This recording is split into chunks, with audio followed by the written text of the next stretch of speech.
আমি নিলয়, বয়স 25, ঢাকাতে থাকি এবং একটি ফার্মে কাজ করি। আমাদের ছোট সুখী পরিবারে আমি, আমার মা বাবা আর আমার ছোট বোন নীলিমা। নীলিমার বয়স 18, সবেমাত্র কলেজে ভর্তি হয়েছে। তাকে সবসময় ছোট বোনের চোখে দেখেছি, কিন্তু এক ঘটনার পর সবকিছু বদলে গেল। সেদিন বাসায় কেউ ছিল না।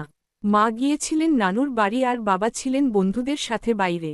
আমি আমার রুমে অফিসের কাজ করছিলাম। তখনই আমার কলমের কালি শেষ হয়ে যায়। বাধ্য হয়ে নীলিমার রুমে গিয়ে কলম খুঁজতে যাই।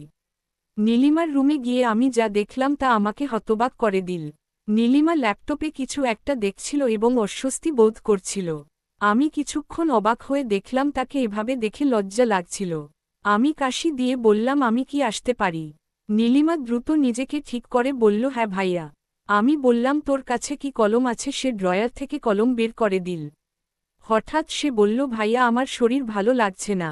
আমি জিজ্ঞাসা করলাম, কি হয়েছে? সে বলল, জানি না, কিন্তু বুকটা অনেক ব্যথা করছে।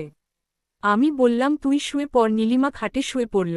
আমি তার পাশে বসলাম। নীলিমা বলল, ভাইয়া আমার বুকটা একটু মালিশ করে দিবি? আমি চমকে উঠলাম, কিন্তু নীলিমার আকুতি দেখে রান্নাঘর থেকে সরিষার তেল নিয়ে এলাম। তার বুকে তেল মালিশ করতে গিয়ে দেখলাম সে আরাম পাচ্ছে। নীলিমা বলল, ভাইয়া ভালোভাবে মালিশ কর। আমি তার বুকে তেল মাখাতে লাগলাম। তাকে স্পর্শ করতেই সে কেঁপে উঠল। এরপর যা ঘটল তা আমাদের সম্পর্কের মোড় পরিবর্তন করে দিল। নীলিমা আমার কাছে এসে বসল আর আমরা দুজনেই একে অপরের প্রতি আকর্ষণ অনুভব করলাম। নীলিমা বলল, ভাইয়া আমি জানি এটা একটু অদ্ভুত শোনাবে, কিন্তু তুমি আমার সবচেয়ে কাছের মানুষ। আমি তার কথায় বিস্মিত হলাম, কিন্তু বুঝতে পারলামও না তার মধ্যে যে আকর্ষণ তৈরি হয়েছে। আমাদের মধ্যে একটি গভীর সম্পর্ক তৈরি হল। আমরা ঠিক করলাম, মা বাবা যখন বাসায় থাকবে না তখনই আমরা আমাদের ভালোবাসা ও আকাঙ্ক্ষাগুলো ভাগ করে নেব। কিছুদিন পর মা বাবা আবার বাইরে গেলেন।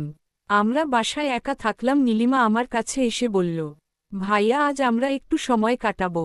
আমি বললাম, হ্যাঁ। আমরা একসাথে সিনেমা দেখতে বসলাম। সিনেমা দেখতে দেখতে নীলিমা আমার কাছে এসে বসল।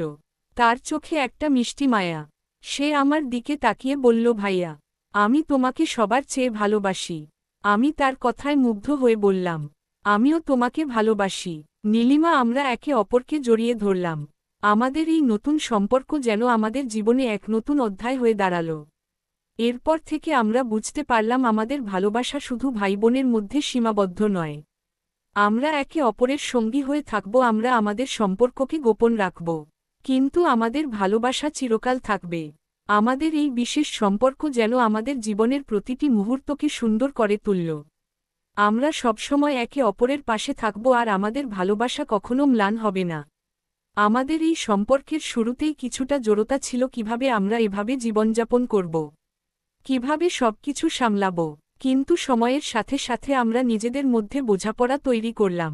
নীলিমার কলেজ জীবন শুরু হলো আর আমি আমার কাজের পর বাসায় ফিরে তাকে সময় দিতাম।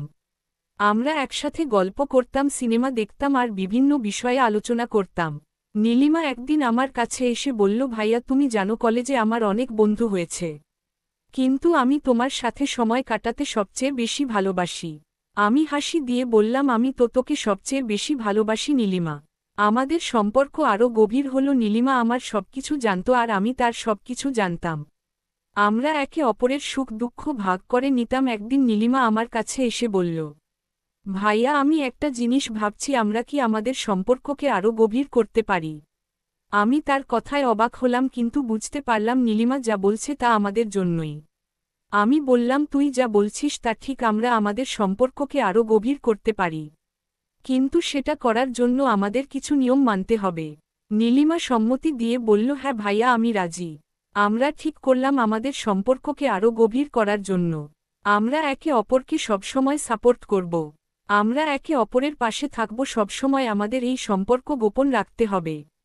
এটা আমরা বুঝতে পারলাম সমাজ আমাদের সম্পর্ককে মেনে নেবে না, তাই আমরা সবসময় সতর্ক থাকতাম। নীলিমা বলল, ভাইয়া আমরা কি আমাদের সম্পর্ক নিয়ে কাউকে বলবো না? আমি বললাম, না নীলিমা, আমরা আমাদের সম্পর্ককে গোপন রাখব। এটা আমাদের দুজনের মধ্যে সীমাবদ্ধ থাকবে।